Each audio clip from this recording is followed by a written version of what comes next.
This is dedicated to my INTJ penpal, who I'm drinking the mug you gave me. Just so you know, it's at least the face is still there.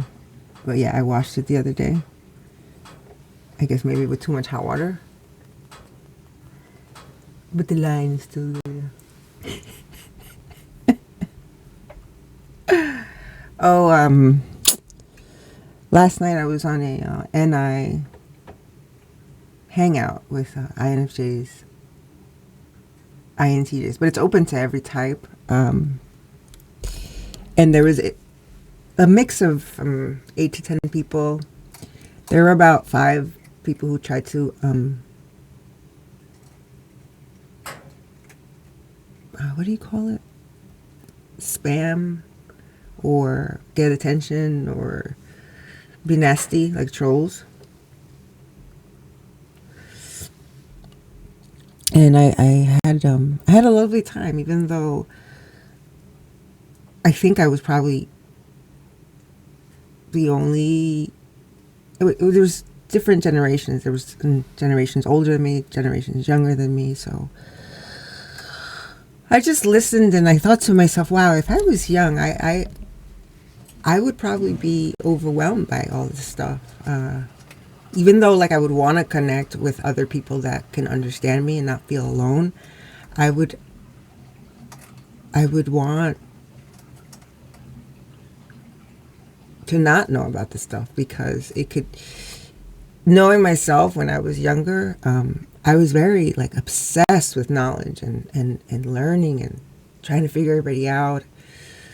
And I mentioned that I don't really talk about the MBTI until this situation comes up.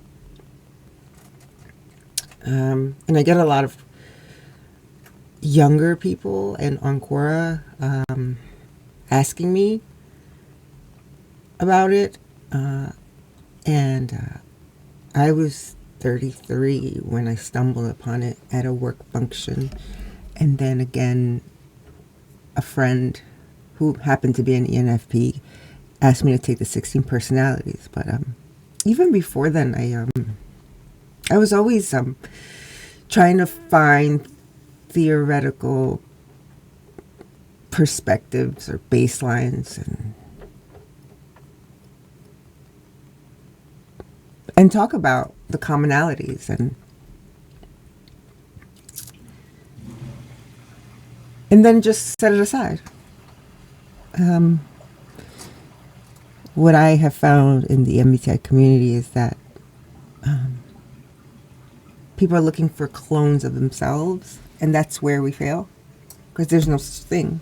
I mean, we have propensities towards certain things, and we have different experiences, but we all perceive and are nurtured by our environment differently.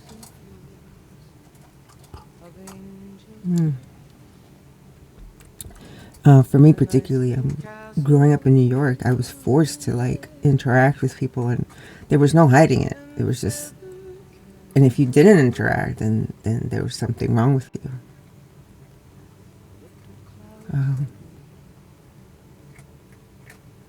But now that I'm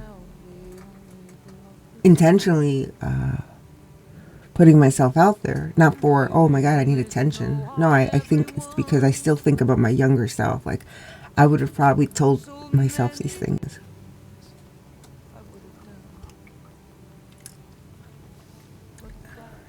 Anyway, it was a lovely time. If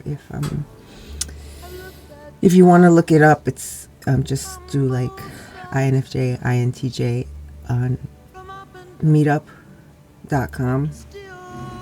I don't suggest that you take this information for self-promotion or to what do you call to photo Zoom bomb or something, spam. I don't know what you kids use these days. I don't know why would anyone want to crash a free party just to get attention, just to be disruptive.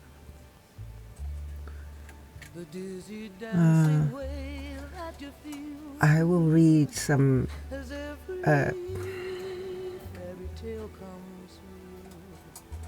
a Tumblr article. I've also came to the realization that the reason I reached out to my former, I don't know what to call him anymore, former flame friend.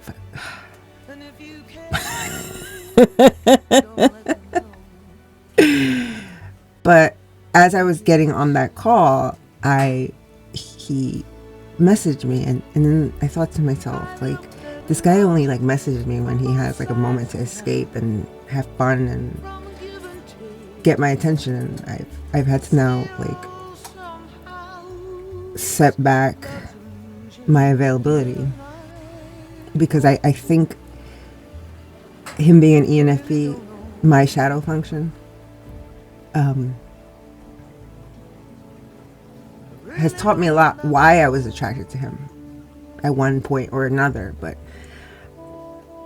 he's still the same dude. He's still trying to pursue me, trying to change me, trying to work his way back into my life. And that's why I think I really appreciated Christian, because like Christian was never like, hey, what's up?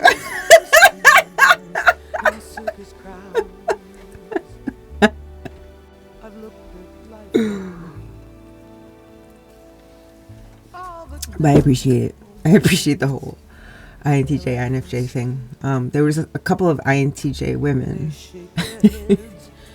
younger women, and it was lovely to like meet them, because I didn't know that INTJs felt so deeply.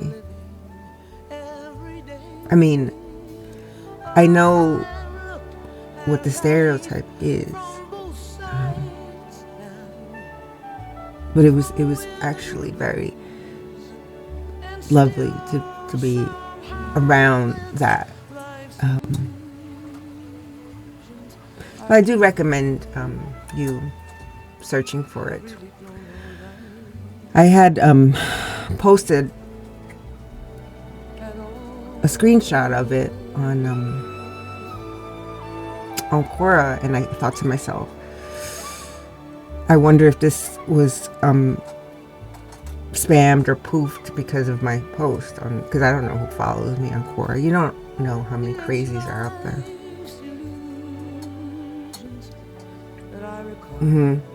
But yeah, he was really good at moderating, like immediately once somebody shows the signs of not understanding, and then on the chat calling someone out.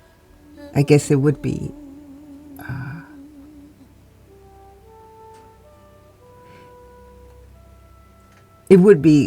wise to be cautious.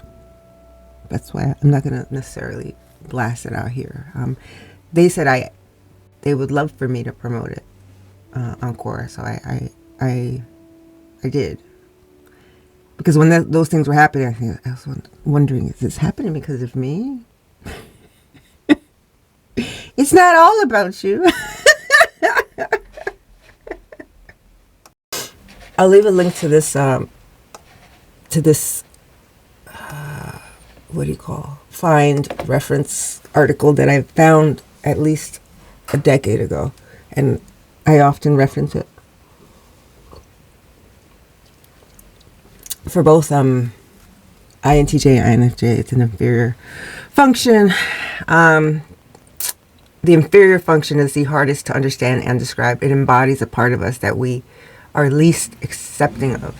Although we are often unaware of its activities, it would be inaccurate to describe the inferior function as weak, because all of our core functions are powerful in their own way.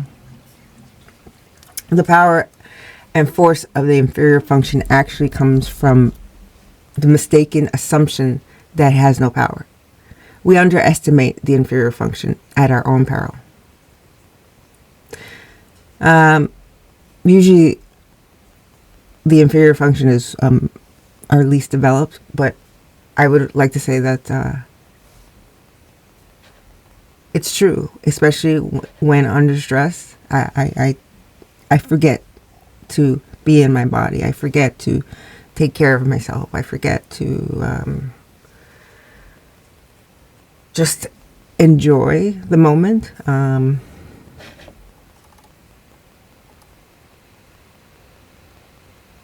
NI-DOMs can use SE consciously for tasks that require attention to sensory or physical details. For instance, when cooking a meal or playing a sport, one needs to be fully aware of the external environment in order to adapt to the physical demands of the situation as fluidly as possible. However, since SE is the opposing force to NI is very prone to overriding and repressing SE and misunderstanding its fundamental nature. While NI-DOMs can use SE in a very simplistic ways, they cannot fathom using SC as a main approach to life, like a dominant function. And therein lies the main source of psychological conflict. I'm not going to read everything. But one ongoing type-related development for NI-DOMs is work on being more adaptable to changes in external circumstances. Use physical sensual activities to relax rather than escape stress. Set more realistic goals for yourself to avoid undue stress or anxiety. Use SC consciously to explain one's current awareness of a situation. Again, I'm not going to read everything, but one thing that I usually remember is, or two, reflect on how your relentless need to analyze meaning or pursue future goals affects you and the people around you. Make efforts to genuinely understand and build up the natural strengths of SE. Observe healthy SE DOMs. Dominant DOMs and learn to appreciate their style. I think archery helps me with that. I think I'm surrounded by sensors. Envision, recall, or experience real life scenarios where SE is more capable or effective than I at handling reality, so that you can learn to consciously and comfortably choose the most adaptive behaviors. Again, I'll leave this on the comment section. Take care.